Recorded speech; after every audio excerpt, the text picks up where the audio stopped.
Assalamualaikum warahmatullahi wabarakatuh. Apa kabar sahabat beriman? Semoga rahmat dan karunia-Nya selalu dilimpahkan kepada kita semua. Amin ya rabbal alamin. Sahabat sang pencerah, pada zaman Nabi Isa alaihissalam, banyak kaumnya yang ingkar.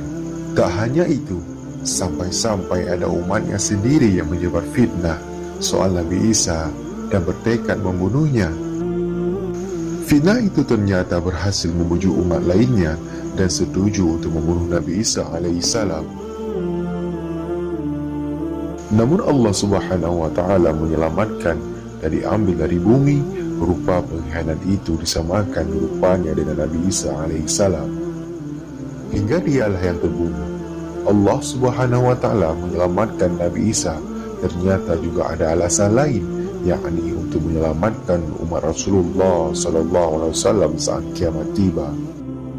Sahabat sang pencerah, berdasarkan hadis dengan sanad yang sahih, dijelaskan bahwa nanti pada hari kiamat atau akhir zaman akan muncul sosok Dajjal yang jahat dan akan dibunuh oleh Nabi Isa alaihissalam. Namun kenapa harus Nabi Isa alaihissalam?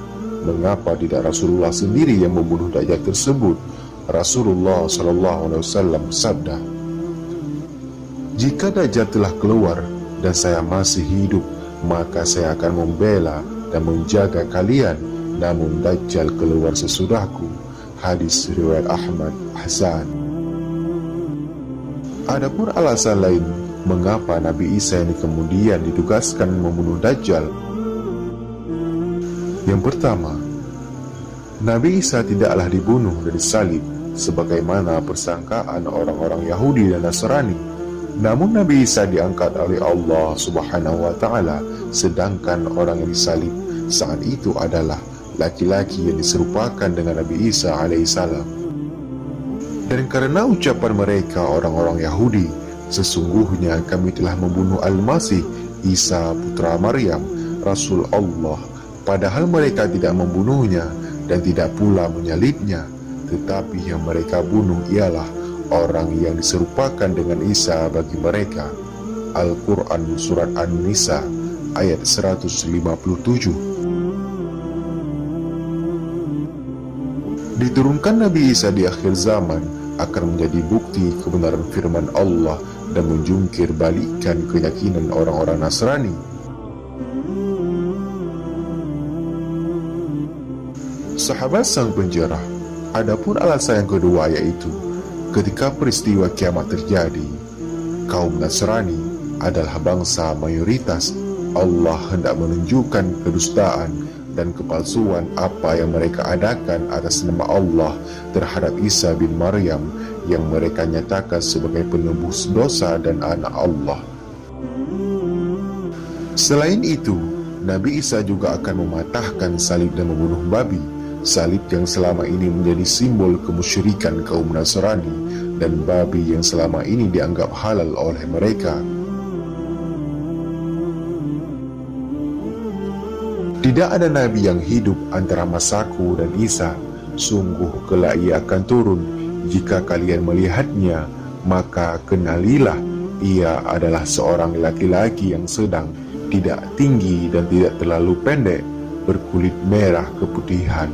Beliau memakai di antara dua kain berwarna kuning, seakan rambut kepala beliau menetes meski tidak basah.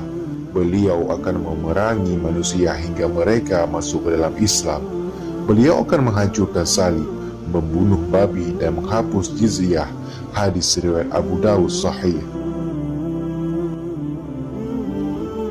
Adapun alasan yang ketiga yaitu Allah hendak menunjukkan kepada orang-orang yang mengadang-adakan agama dan keyakinan Trinitas bahwa hanya Islamlah yang diridai Allah subhanahu wa ta'ala, sehingga Allah menurunkan Nabi yang mereka anggap Tuhan untuk memperkuat bahwa hanya Islamlah agama yang benar, sebagaimana hadis di atas. Adapun alasan yang keempat yaitu turunnya Nabi Isa ke bumi adalah menandakan bahwa ajalnya sudah dekat dan akan dikuburkan di bumi, karena makhluk yang tercipta dari tanah akan kembali ke tanah.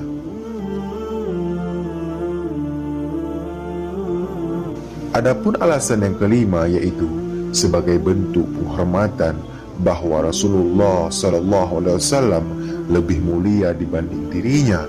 Bahkan Nabi Isa pernah berkata kepada para umatnya bahwa akan datang seorang Rasul sesudahnya.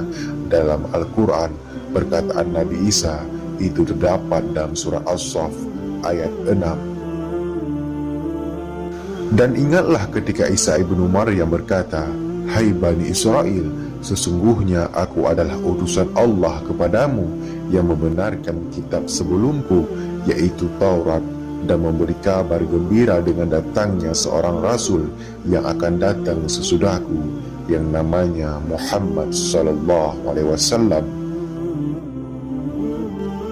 Kemudian Nabi Isa turun ke bumi bukan untuk membawa agama baru atau menyebarkan agama Nasrani di zamannya, tetapi menyebarkan agama yang ridhoi Allah yang disebarkan oleh Rasulullah sallallahu alaihi wasallam, yakni agama Islam.